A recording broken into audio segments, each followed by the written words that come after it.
everyone, welcome back to my channel.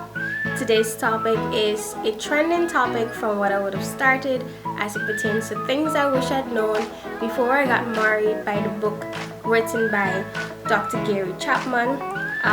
This is an exclusive book. It has a wealth of knowledge for people who are preparing for marriage, people who are single, and people who are in marriage and just want to, extend their boundaries and they want to learn more even as they are in marriage. So today's topic is all about how to solve disagreements without arguing. So if you want to see more, stay tuned.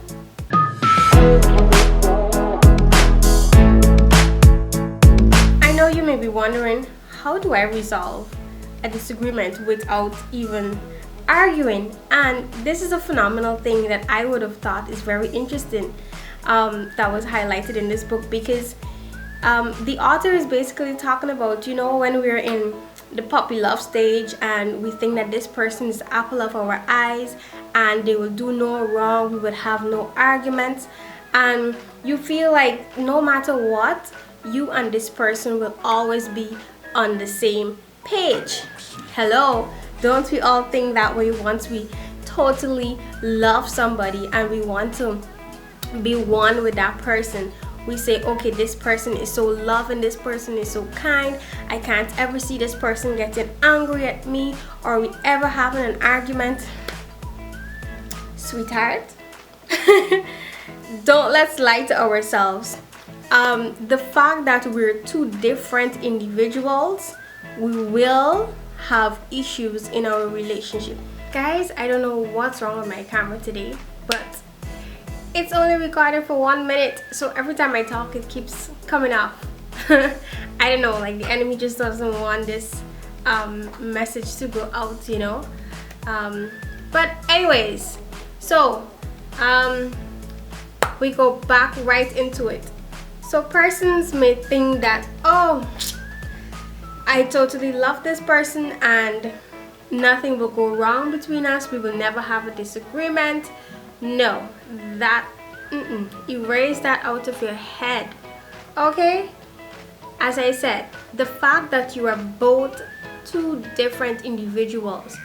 A point to note as well is that you're coming from two different backgrounds and you will do things differently in different households. So for instance, you may cut your nails on the bed, For another household, that is totally wrong. You're not supposed to cut your toenails on the bed or your fingernails on the bed. So that may be a big issue in your relationship and it may lead to disagreement. Another thing might be reading books as opposed to watching the television. Your husband might be the person like playing video games, while you might be the person saying, you always wasting time on the television playing video games, I prefer to read books. And there's no common ground for you to understand each other, and that causes disagreement within your relationship or within your marriage. So something simple as that, alright, can cause big issues in a marriage, believe it or not. So in this book, Dr. Chapman was saying that there are two types of disagreements within a marriage, and those are 1, minor disagreements, and 2, major disagreements. So a minor disagreement might just be how to fill the dishwasher or how to use the washing machine. A major disagreement might be when to have a child or not within your marriage. Alright, so while explaining these areas of what is minor and what is major, he explained 3 things we should focus on as it relates to marriage and as it relates to, when I say marriage, I speak of your disagreements within marriage, which would allow it not to lead to an argument, because you would be surprised how a very small thing that you may have as a disagreement can cause your entire marriage, alright, or your entire relationship. So before you even get to that stage, we should be focusing on how we can resolve our disagreements.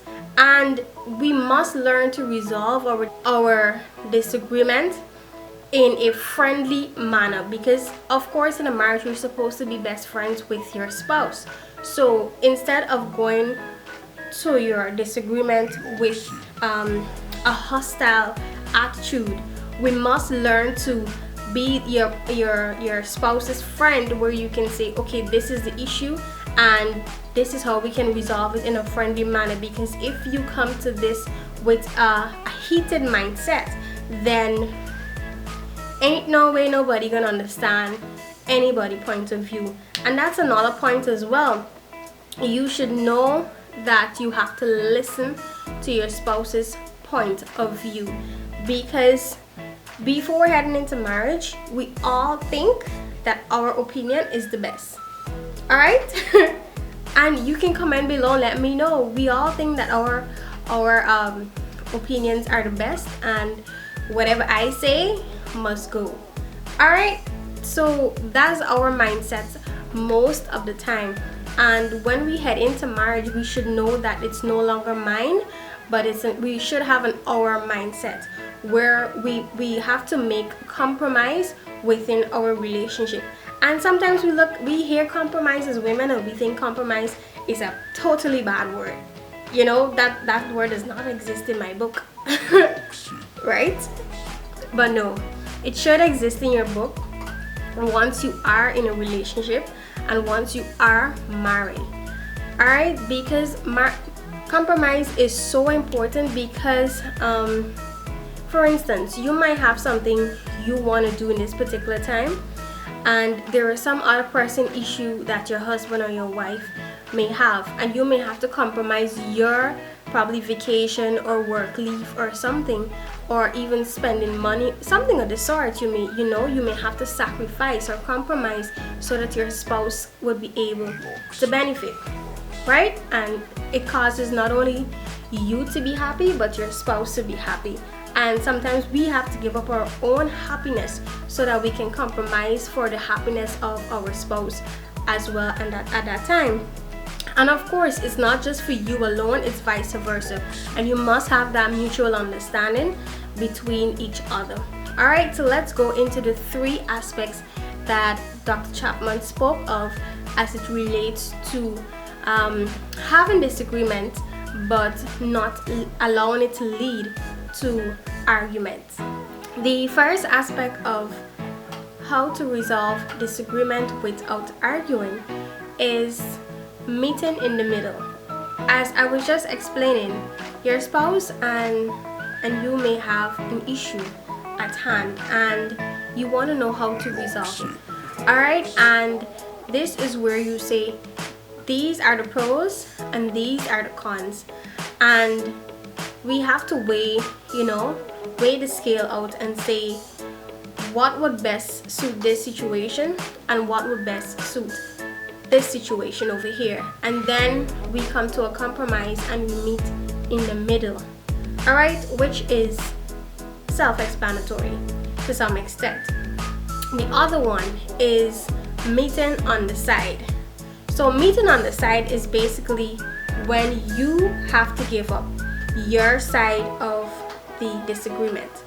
So you may want to go on a vacation trip, but your husband's father or mom may be in the hospital and they need him to be there.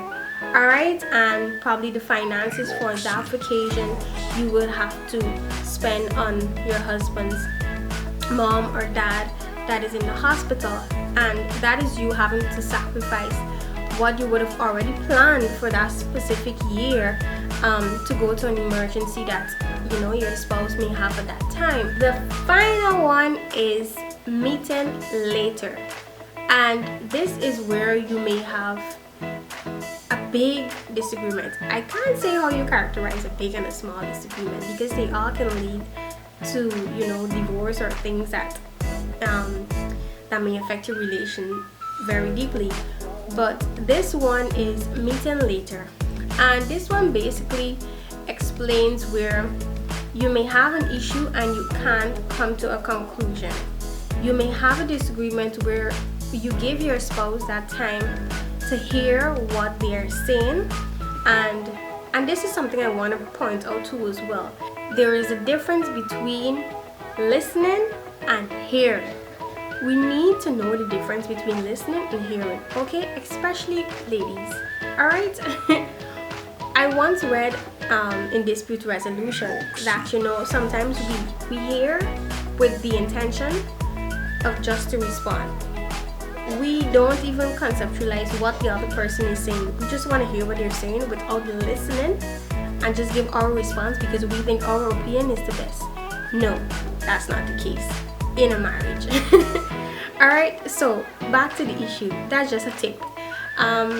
So meeting later is basically when you weigh the odds and both of you, when you would have heard your husband's point of view and your wife's point of view, and you still can't come up with a solution at the time.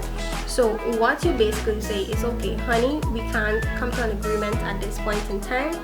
Let's meet within the next 2 days or the next month or the next week, or something, so you both get a time to reflect on what each other would have said, and you will be able to come to the table again and say, okay, these are the issues and this is how we can move forward.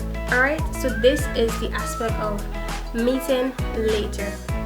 As I said a few minutes ago, my camera was totally giving me issues with this video. It kept blanking out for some reason, but nonetheless, the enemy will not steal, kill, or destroy anything or any content that I'm trying to put out there. So in the end, just remember that you can resolve your disagreement without arguing.